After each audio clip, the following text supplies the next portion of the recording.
birthday kan lom to ne có đâu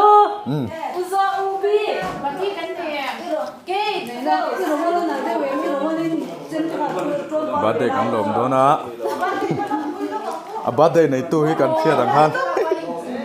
nuôi chính đó còn troll vắt vắt đủ han này tôi chân nuôi chính đó là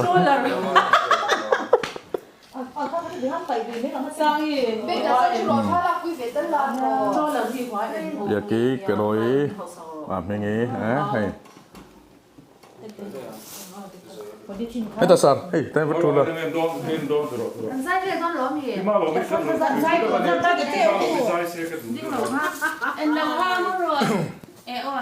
Happy birthday. Happy birthday. anh nuôi chính anh nuôi One, two, three. Happy birthday to you. Happy birthday to you. Happy birthday, dear Lalrinsangi. Happy birthday to you.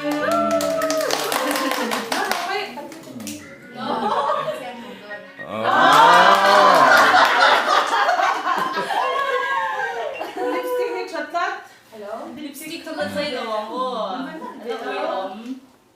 Lipstick come on. Daddy no lipstick sai siam đã khó lên một tháng. Tụi mà cần đợi ơi lâu. Bu xia lâu có rồi. Chắc là mà khăn mà sao thế? gặp lắm đâu Lipstick tất cả là về.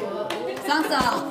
phải para phải không còn là làm về Nhiều xe tệ tôi. Ai cứ cầm bờ cái khốt cho nó ra bán. Mà rồi cho hết đi khăn rồi với đi hem thẳng. nghe anh thấy cái đó Không ai lấy tao đi nuôi phải. sợi đòn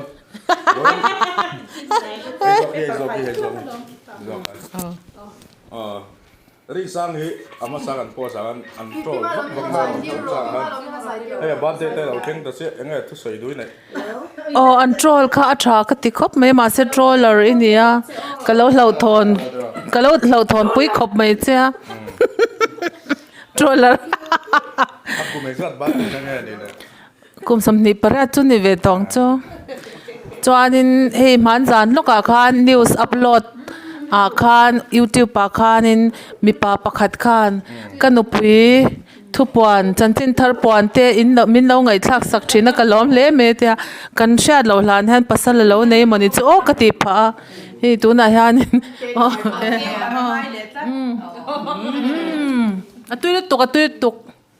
vẫn qua đầu về chi pardon the secret to da ba kutina ron la banzui secret ka daro le maten le atok ora mo kan na zo lo atok ni nom ama hi focus to ngoro ke khan sem pot ro se akom lam pang ta ti vak su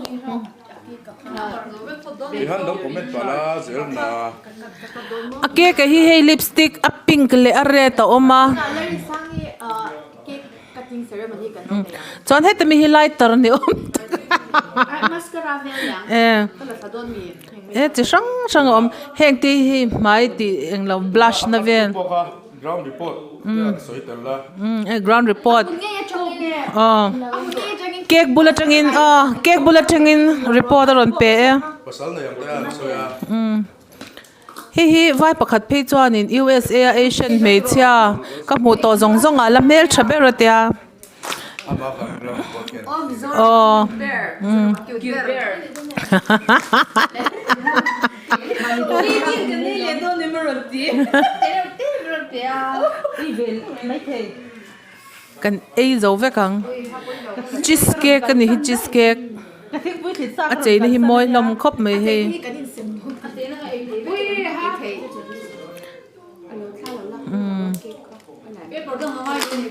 hi an soi fia ro le ku ngau ku en lo te hi an noi na brush ang deu chi kha ania chuan hi compact ania mascara chuan hi blusher chuan hi ka shalo lipstick sen no chuan hi chu happy birthday ti vel ziana happy ka shachia lo I eyeshadow lampang aniang happy eyeshadow kan nula ti dan tak eyesight to in nila so tel su bai na chuan in tu la in fat bor kha eyesight to to kri với chỗ là anh chơi mình luôn cái trò số new day nei ve ni neutral lu ka ron be ni à thâu chia rồi cái nghe này ó thầu ma lu tuk tuk te chu birthday nya ta ta kina natural group of view group of video la ke ta na bil chok to bil za tu mal ai ve do na ron ti ka tu ina sa gan wa lo vil mai ro ron ti khai sha pause Hey Christopher aron lang ve du lo kal ta muk muk mai le ka luai du du kha Ini du sprite ni du. ko ve ni Sprite mo ga. ko roi da lo chu be DD news mi le sa hon ni he an ni vek ni he hey kin se ma mi hey chu an quarantine Lo en ve la va. comment tu po ka she swang lo wa Tu ya ni ti ta. hey ye kan e nge Ah, ha tu da chada. Lalrinsangi mo Lalrinsangi hi chu morlo babes chulok de an venga ka chan te hau hianin i Lalrinsangi ka ti lol lol hi min hawan chan chu ngati nge Lalrinsangi iti a kan u ve ka sinan ta ma he ke mani chang now ening kan ena amai amizia hi alano pangcha ta wang hiam inge ka soyang a fel fele o males ti in ganin au chin ta mo ma hi a fel ril ru chata du du huna wa ang khum thei ang chi kha ni ta thinrim na po ha kan va soi pop pop na ang mishing kha ni ve ta mo o mi friend ta kha ni ta ye kan chunga thinrim pon midang bula soi lawa min hau pop chin chu tang chu ni me ka lo me ê Korean trong thianpa bạn trong thianpa này ha ui 감사합니다 vậy in cái channel birthday Lalrinsangi zo i khania i